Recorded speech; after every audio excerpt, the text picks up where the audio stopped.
Throughout the month of October, previously crowdfunded Poop Cube, which gained $32,338 on Kickstarter and a further $33,892 on Indiegogo, has just started showing up on Amazon. And as you may have guessed, all of those Amazon users got it before the backers did. In fact, backers on both campaigns, according to the comments, have never received it. If you go looking now, the reviews for the Poop Cube are terrible on Amazon. However, they were actually very positive originally, as it was reported that throughout the month of October, the item had countless 5-star ratings that were paid for, aka they were fake for the product.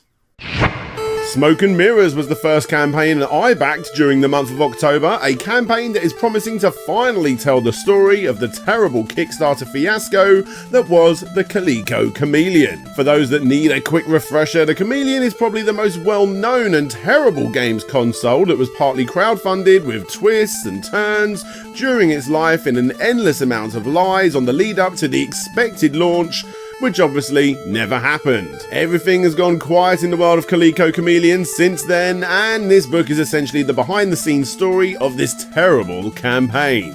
I reached out to the backers, obviously, because something like this is right up my street, and yes, fans of the KickScammer series, something is indeed cooking behind the scenes after this book gets shipped. You may remember me bringing up the controversy behind Lab Zero Games a couple of months ago, the developers behind not only the wildly popular Skullgirls series, but the IndieGoGo funded RPG platformer Indivisible. For those that need a quick refresher, Mike Zaymont, the head honcho at the studio, was quite the controversial character, getting into dodgy situations with female members of staff and making inappropriate comments during Skullgirls live streams, among other things. This resulted in several key team members leaving, and in retaliation, Mike fired everyone else. And sadly, because of this, it meant that it was bad news for backers and fans of Indivisible, which is genuinely a very, very good game, as the final update for the Switch release, which includes a new Game Plus and couch co-op mode, will be the final update from the studio. The promised backer-created characters and guest characters will no longer make it into the game, as it will never be tweaked or upgraded again. And also on the 9th of October, things got really bad on GoFundMe. This one really is next level scammy, because a New Jersey mother set up a $5,000 campaign on GoFundMe in order to cover funeral expenses for her deceased child of 4 years old, who thankfully was not only alive and had absolutely nothing wrong with him, but was living with his adopted family, who were the ones who saw the child's face plastered on the crowdfunder, and of course they were the ones who reported it to the police. And you know what? That's not all. After the police were notified of the false campaign, they did a little digging, and what do you know? This wasn't the first campaign that she had set up. You had one for her child's ashes, another one for her going blind child and deceased father, another for a stroller for her premature 2-month-old son, and finally one more to get a place to live, as she was supposedly 4 months pregnant and homeless. Thankfully, no money during the latest campaign at least was given to her, as it was discovered before she withdrew it. The evidence has been collected against her, and it is now down to a jury who will decide whether she will be indicted. Hey there guys, welcome to KickScammer News for the month of October 2020. This is my monthly roundup news show where I look at all of the good, the bad and the ugly on places like Kickstarter, IndieGoGo and GoFundMe. Now, with everything that's been going on this year, crowdfunding sites have taken a bit of a backseat. There hasn't been as many campaigns going out there, but recently, with certain people coming out of lockdown situations, there's been a big surge in new campaigns, for better and worse. And we have a lot to get through in this particular video. I've actually added scenes down below so you can jump to particular dates. Hopefully that does help. And, well, let's get right to it, after a quick word from our sponsor.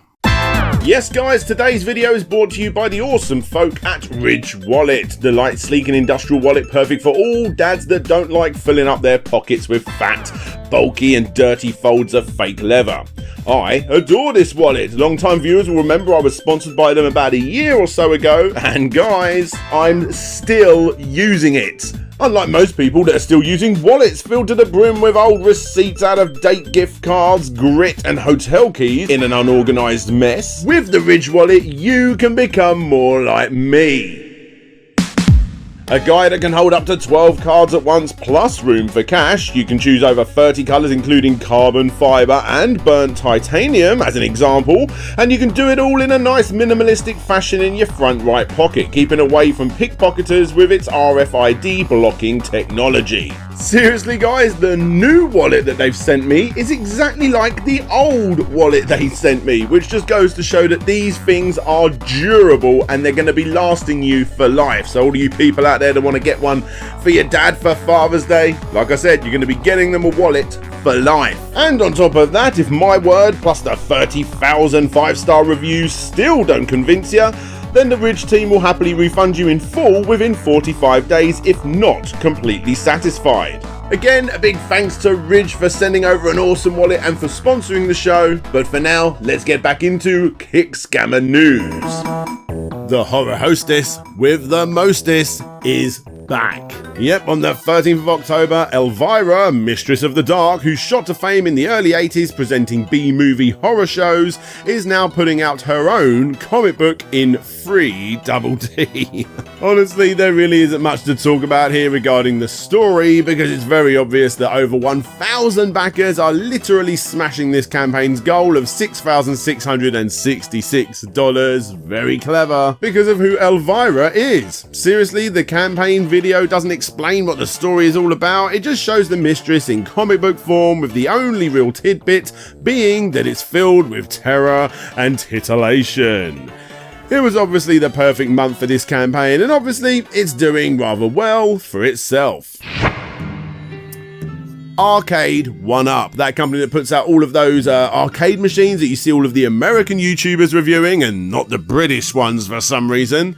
Well, they jumped into the crowdfunding pool with a very unique item. The Infinity Game Table is a table with a screen in it, so that you can play board games without actually playing real board games. Now, of the scripting of this particular video, this campaign is smashing it, and then some, getting over $1 million in backing from close to 1,500 backers.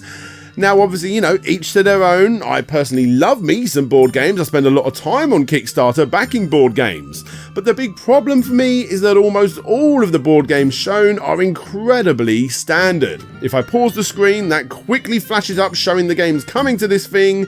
You've got stuff like Monopoly, Hungry Hippos, Game of Life, Yahtzee, Simon, Connect 4, Scrabble, Trivial Pursuit, Battleships. In other words, over 90% of the games are incredibly basic, the kind of games you get out once a year at Christmas when your nan comes over. Now obviously there is some light at the end of the tunnel, with entry-level games such as Ticket to Ride and Pandemic showing up too, but for me, someone who is a fan of board games that are ever so slightly more advanced than Candyland, I don't see much of a future for this machine for board game lovers. Thankfully, it does also include other applications such as a colouring book and puzzle applications, so there is the added benefit of having something like this if you have the dedicated room space, and even more so if you've got youngsters who can get a kick out of it. Will it ever find board game publishers that are willing to code in more advanced and still of course popular titles for the more advanced board gamer out there? Or are the extra games added going to be stuff like Uno, Articulate, Cluedo and Pictionary? My guess is it will be the latter. Well, actually, if you think about it, any game that requires you to keep your cards discreet like Uno is actually going to have a big problem here, because everyone will be able to see your cards or tiles. Hi backers, Jerry Cummings here from Arcade 1UP. I'm the design director for the Infinity Gaming Table. I'm playing here on the 24-inch table. And we've heard some questions about how do you play Scrabble and prevent people from seeing your tiles. Well, I just want to say this. So the game is set up right now for 4 players, and you have this little triangle which pops up your tiles. Press it again, it closes them. So when it's my turn, I just put my hand down right here like this, hit the triangle, I see my tiles. Simple as that. Oh, that's a good solution, isn't it? By the way guys, practically all of these games are available in app and iOS stores and therefore will work on a tablet that you can just put on a table. Have you ever wanted to create your own Pokemon cards? I know I haven't. Regardless, if you do fall into this category, you can of course support Ryan, who is apparently just another Pokemon and Yu-Gi-Oh fan, and his Kickstarter, Cardmaker. Seriously, I've got no idea how this has not been taken down yet. It's essentially a make your own Pokemon card app that you install, you add your own pictures and stats, and then you print them off if you're so pleased. Perhaps Nintendo isn't worried about this, as there is literally no way it's ever gonna get funded. The 20th of October was actually quite a busy day on crowdfunding websites, starting with DoubleShake. This rather impressive, heavily inspired by 5th generation platformers such as Mischief Maker, Pandemonium, Klonoa and Tomba found its way onto crowdfunding sites and is already smashing its goal and then some. Plenty of the gang in my very own Discord KickScammer detective agency have been ranting and raving about this, and I don't blame them. I have a soft spot for platformers of this style from this era, which is why I have done complete histories based on several of them. Let's just hope that $18,000 is enough to complete an entire game like this. And in other news, long-time Kickstarter fans will remember a video that I did a couple of years ago called 5 Horrible Kickstarter Success Stories, where I chatted about the worst possible outcomes of projects that did get funded. Well, in that particular video, I brought up the submarine designer, Peter Madson. A link will pop up above if you want to get the full story. But in short, he partially crowdfunded and built a submarine pretty much by himself. He gained himself some rather widespread praise for doing so, and rightfully for doing so, but this resulted in a female journalist going on board to report on his excellent work, and her dismembered body was found a while later, with Peter himself being the alleged guilty party to have done this, which resulted in him going away to prison for life. Well, on the 20th of October, he escaped prison. He did this by fighting his way out. He held a member of staff at the prison hostage and used objects such as a self-made knife and what resembles a bomb belt in order to do so. 5 minutes later, after the police were called in, he was captured less than 1 kilometer away from the prison and was swiftly sent back to serve his life sentence. The prison has now set up further precautions to stop this sort of thing from happening again. Who out there has seen the movie Borat 2, or to call it by its full name, Borat, a subsequent movie film delivery of prodigious bribe to American regime for make benefit once glorious nation of Kazakhstan? Nesta, who was the person that put her in contact with Borat's people, who were pretending to be someone else of course, set up a GoFundMe to raise money for one of the only rays of light in this movie, and it's doing extremely well. So far, she has raised over $170,000, and on top of that, Sacha Baron Cohen, who originally only paid her $3,500 in the first place, has actually donated a further $100,000 himself outside of the GoFundMe, and at Janice's request, that money is being spread out by her local Baptist church and will be used for shelter for food and other needs for the community. On the 26th of October, a brand new board game found its way onto Kickstarter called Billionairs Money. Want to take a guess as to what that's ripping off? Yep, as we move towards the later part of the year, the board game section on places such as Kickstarter really do blow up considerably. You got some excellent projects showing up on the site, including Pachikuna, Feed the Kraken, Shogun no Katana, and Townsfolk Tussle. All of these games look fantastic, and that last one has a very unique look and feel that definitely isn't inspired by something else. Regardless, they all, like I say, look very good, and the links can be found down below. But Billionaires Club is yet another game that doesn't really explain how to play itself at all, probably because it is a carbon copy of, well, Monopoly of course. But then saying that, in all fairness, it does look like the people in the video at least are rather enjoying themselves. Wait a minute, is that real?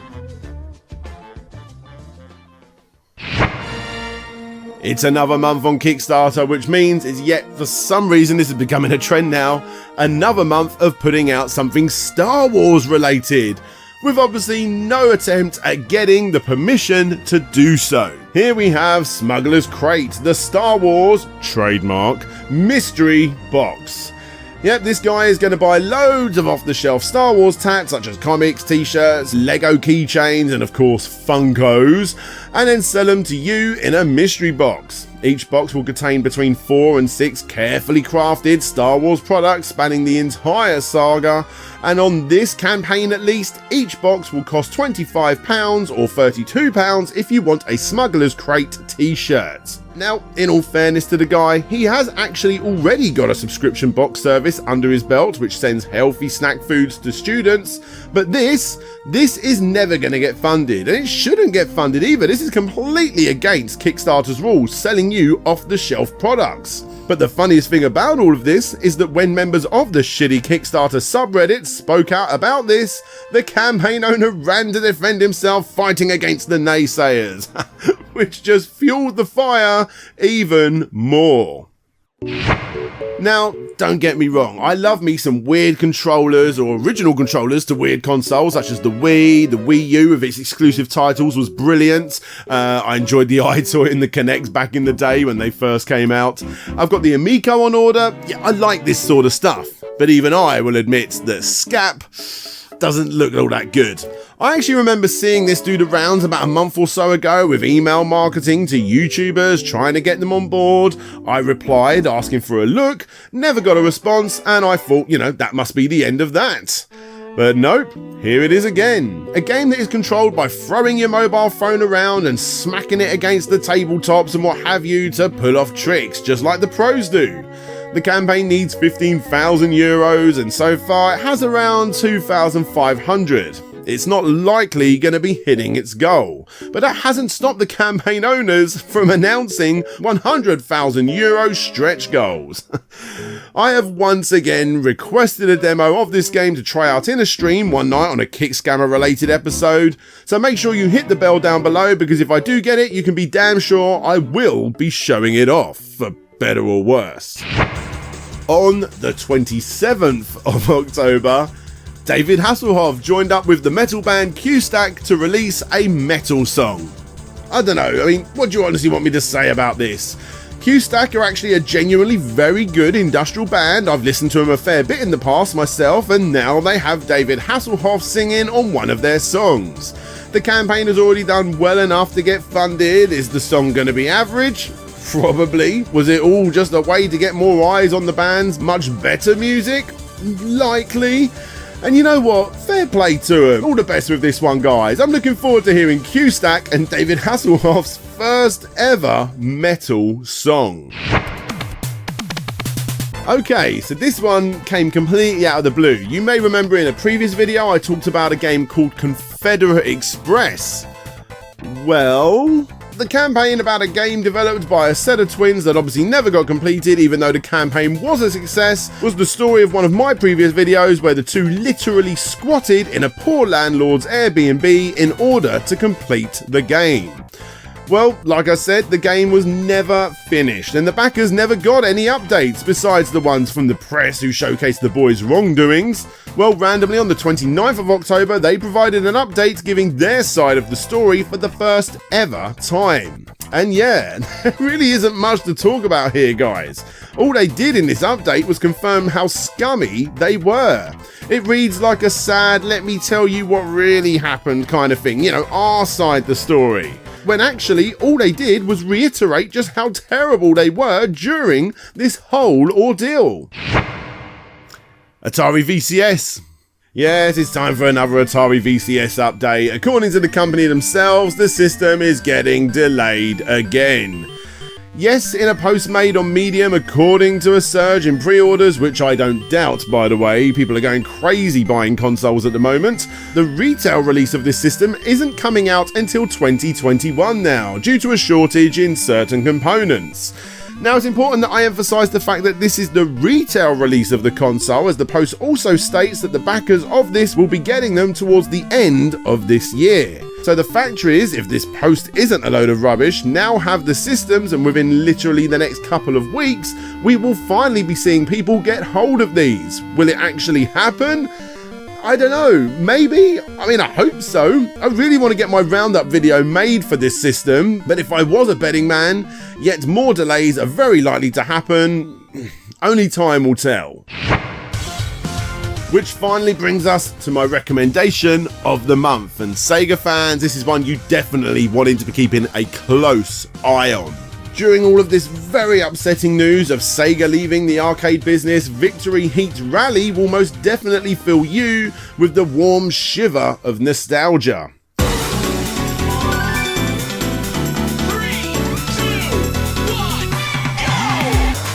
Taking heavy inspiration from the awesome Power Drift series, this excellent looking and sounding game knows exactly what it's doing. The campaign is about 2/3 of the way to hitting its goal, and it's very likely going to do so. It's expected to be released on the Switch, PC, PlayStation 4 and Xbox, and that's it. Go and back this game right now whilst you still have time to do so. And there you have it, guys. That is my roundup for the month of October 2020. Like I said, it was a roller coaster month with updates to previous entries, good campaigns, bad campaigns, and definitely ugly campaigns. And of course, a massive shout out has to go to my Discord Kickstarter detective agency, which obviously you guys can join by clicking the link below. It's completely free, all that sort of thing. And another massive shout out goes out to the Shitty Kickstarters subreddit. If you guys like the KickScammer series and want to see the next several episodes before everyone else, you can indeed do that very thing by supporting the show. It doesn't matter what tier you choose, you'll be able to see all of the videos that you are seeing right here on the screen for as little of an amount as you want, with the next exclusive episode going up within the next week or so. Again, only to Patreons and YouTube members. But anyway, I think that's enough for now, isn't it? Yes, I'm working on a new KickScammer related video and a new complete history at the same time right now, so hopefully you'll see those over the next couple of weeks. But until then, this is DJ Slope signing out, and hopefully I'll see you all next time.